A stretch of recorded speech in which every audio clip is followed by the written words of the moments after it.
الرحمن الرحیم. زما د پاکستان تحریک انصاف تاثیر تخبئی ورکرانو السلام علیکم.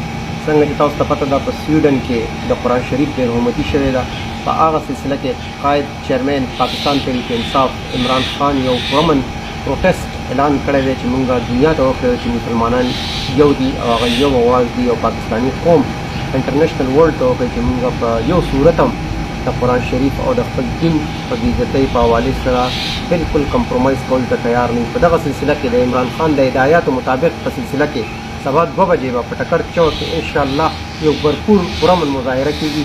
زما ټول پاکستان تحریک انصاف ورکرز ته دا درخواست دی چې سبا 2 بجې ټکر روډ چوک ته راشئ. انشاءالله تعالی د خپل قائد د هدایاتو مطابق به یو بھرپور مظاهره کوو که خیري.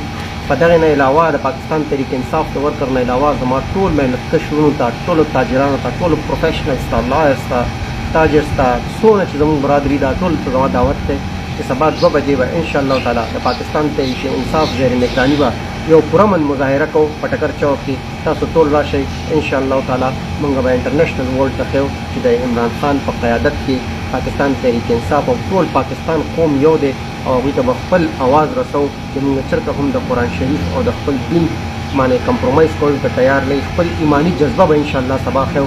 سبا به د خپل قائد چیرمین هدایت مطابق 2 بجې تخبئی کې یو زبردست احتجاجي مظاهره کېږي. تاسو ټول په دې مظاهره کې شرکت وکړئ او دا کامیابه کړئ چې انټرنیشنل ورلډ ته موږ خپل اواز ورسو. دا زموږ د قائد پیغام دی، لحاظ د خپل قائد پیغام په روشنایۍ کې به سبا موږ یو زبردست احتجاجي مظاهره کوو 2 بجې ټکر چوک انشاءالله.